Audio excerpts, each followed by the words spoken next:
Leo ni sherehe kubwa. Leo ni sherehe kubwa katika kanisa, sherehe ya kupashwa habari Bikira Maria. Mara nyingi hatuoni umuhimu mkuu wa mama Bikira Maria. Labda wengine tunaona Bikira Maria hana umuhimu sana. Na watu wengine wanasema tuende tu kwa Yesu, tumwache mama Bikira Maria pembeni. Lakini kwa sisi wa Katoliki, pamoja na ukomavu wetu wa kitheolojia kuhusu ukombozi, tunaona mama Bikira Maria amekamilisha jambo kubwa sana katika ukombozi wa mwanadamu. Kwa maana yeye pamoja na kuwa mama tu wa mkombozi, lakini Bikira Maria anawakilisha ubinadamu wa Yesu Kristo. Anawakilisha ubinadamu wa Yesu Kristo. Kwa maana mwana wa Mungu alitungwa mimba ndani ya huyu mwanamke. Kama wanawake wote wanapopata mimba, alikaa ndani ya tumbo la huyu mama kwa miezi 9. Utofauti wake ni kwamba ile mimba aliyoipata Bikira Maria sio kwa uwezo wa kibinadamu, bali kwa uwezo wa kimungu. Sasa kuna umungu na ubinadamu ambavyo vinakamilishwa ndani ya hichi kitoto kilicho ndani ya huyu mama. Na umungu wa Kristo na ubinadamu wake ni muhimu sana katika ukombozi wa mwanadamu. Ndio maana tumesikia kwamba sadaka zote za kuteketezwa ambazo zinatokana na wanadamu, vitu vya kichini za kimwanadamu, hata zikiwa nyingi vipi, au jitihada za mwanadamu kujikomboa, haziwezi mpaka nguvu za kimungu zije zikamkomboe huyu mwanadamu. Na Mungu angebaki tu kuwa Mungu, ukaribu wake kwetu sisi ungetutisha sana. Ingekuwa vigumu sana kwa Mungu mwenyewe abaki katika umungu wake na kuja chini ili kumkomboa mwanadamu.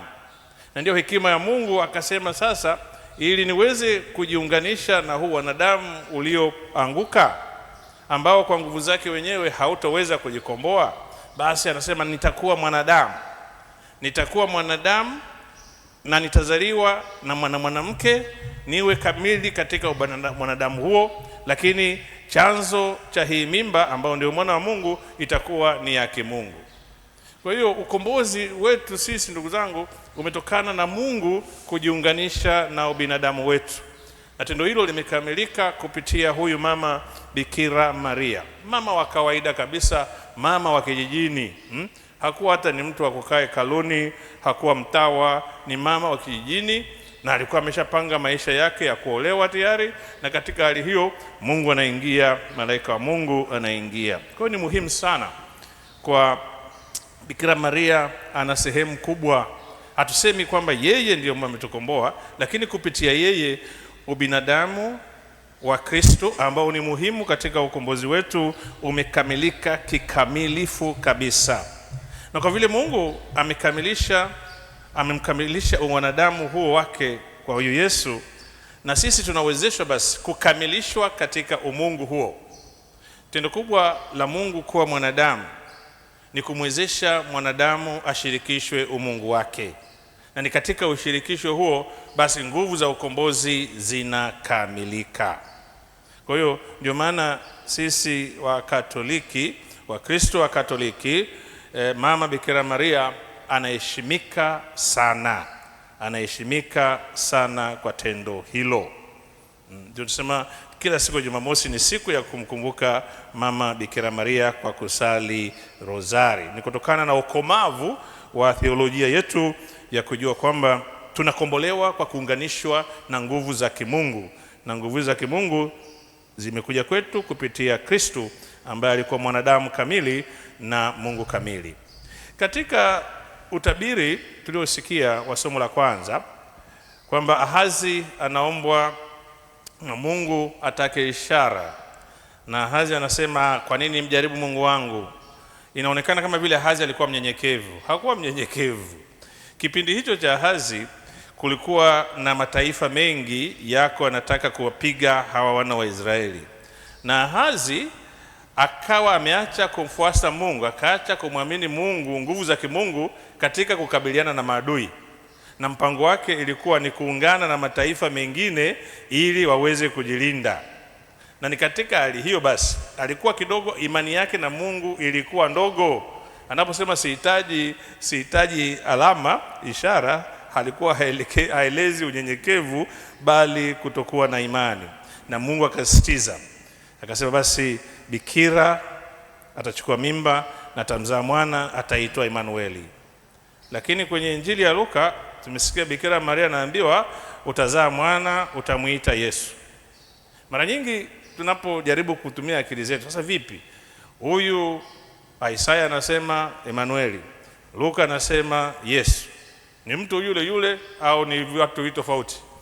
Ukweli ni kwamba Emanueli sio jina, bali linaelezea jinsi ya huyu Mungu atakavyokuwa kuwepo, uwepo wake wa ukaribu wake. So Emanueli si kama jina la ubatizo, bali linaelezea huyu Mungu, huyu atakayezaliwa na umungu wake atakuwa katika hali gani, atakuwa ukaribu vipi na wanadamu. Emanueli ni Mungu pamoja nasi. Kwa jina hilo linadhihirisha kwamba Mungu atakuja karibu, atakuwa na watu wake ili awakomboe. Mungu atakuwa mkombozi kwa kuwa karibu. Na jina la Yesu Kristo, Yesu ambaye ni Yoshua, ina maana ni mkombozi. Kwa hiyo hata Yesu vile vile sio kama jina la ubatizo, bali linaelezea function yake, kazi yake. Sasa huyu Mungu ambaye ni Emanueli atakuja karibu na watu ili awakomboe.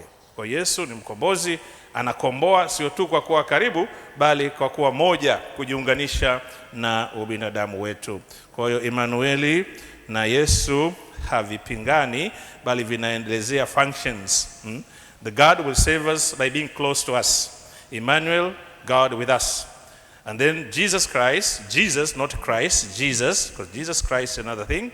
Jesus is the Savior, come from Joshua. So God comes to be one with us so that he can save us, so that he can be Jesus. Kwa hiyo wale ambao natafakari na kuna utofauti, hapana. Tujue Emanueli, Mungu pamoja nasi, ili afanye nini? Ili atuokoe. Na kutokoa ina maana mwokozi ni Yesu Joshua. Tumsifu Yesu Kristo.